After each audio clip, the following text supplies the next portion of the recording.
ആ, ആ, അത് അത് നിങ്ങൾ കരുതും പോലെ ഒരു നിധിയല്ല. പിന്നെ ഒരു ആമാടപ്പെട്ടിയാണ് ഞാൻ മോഷ്ടിച്ചത്.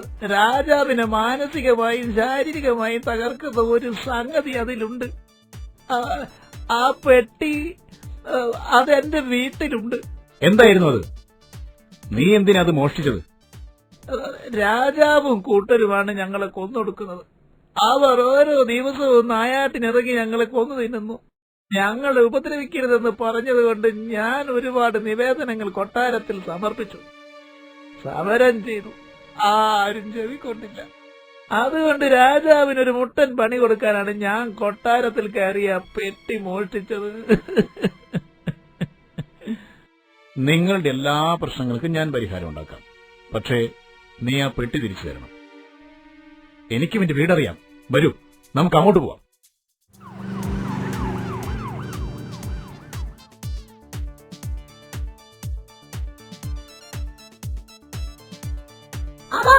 ആ പെട്ടി, അതിൽ നിന്ന് എന്തോ വെള്ളം വിട്ടുന്നു. ഇത് തുറന്നു നോക്കാൻ പറ്റില്ല, താഴിട്ട് പൂട്ടിയിരിക്കുകയാണ്. വരൂ, നമുക്ക് ഉടനെ കൊട്ടാരത്തിലേക്ക് പോവാം.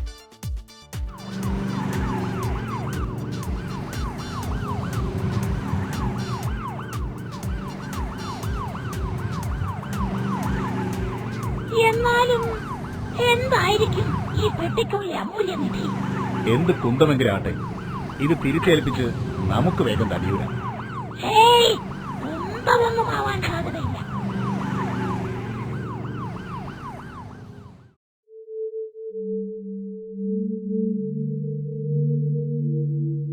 ഷിക്കാബോ, ഇതാ കൊട്ടാരത്തിൽ നിന്ന് കാണാതായ ആമാടപ്പെട്ടി. ദയവായി ഇത് രാജാവിന് നൽകിയാൽ. നിങ്ങൾ ഈ പെട്ടി കണ്ടെത്തിയതറിഞ്ഞാൽ രാജാവ് ആഹ്ലാദത്താൽ തുള്ളിച്ചാടും. ഇതൊക്കെ എന്ത് ഷിക്കാബോ? ഇതൊക്കെ എനിക്ക് പൂ പറിച്ചു കളയുന്നത് പോലെ നിസ്സാരമല്ലേ? ഏതായാലും ഞാൻ ഈ നിധി രാജാവിനെ ഏൽപ്പിക്കട്ടെ. തൽക്കാലം നിങ്ങൾ പോയിക്കോളൂ. രാജാവ് നിങ്ങളെ അഭിനന്ദിക്കാൻ തീർച്ചയായും പിന്നൊരിക്കൽ ക്ഷണിക്കും. അയ്യോ, അഭിനന്ദിക്കാൻ വിളിച്ചില്ലേലും കുഴപ്പമില്ല. ഞങ്ങളെങ്ങ് പോവാൻ അനുവദിച്ചാൽ മതി. തീർച്ചയായും നിങ്ങൾക്കിപ്പോൾ പോവാം. നന്ദിയുണ്ട്. എന്നാലും എന്തായിരിക്കും ആ പെട്ടിക്കുള്ളിൽ ഉണ്ടായിരുന്നത്? ഷടാ, ഇത് വലിയ ശല്യായല്ലോ. എന്നാ നീ പോയി നോക്കിയിട്ട് വാ. എന്താ അതിന്റെ ഉള്ളിലുള്ളതെന്ന്. ഞാൻ പോകുക.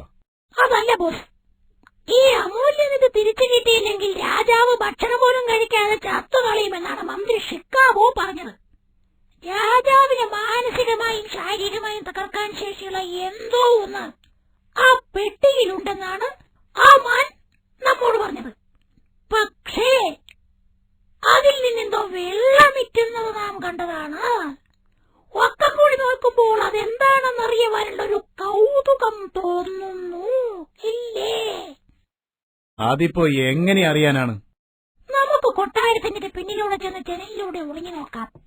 ഒളിഞ്ഞുനോട്ടം മാന്യന്മാർക്ക് പറഞ്ഞിട്ടുള്ള പണിയല്ല. നമുക്കൊരു കാര്യം ചെയ്യാം. കൊട്ടാരത്തിന് പിന്നിലെ മരത്തിൽ കയറി ബൈനോക്കുലർ വെച്ച് നോക്കാം. അതാവുമ്പോ മാന്യന്മാർക്ക് പറഞ്ഞിട്ടുള്ളതാണല്ലോ.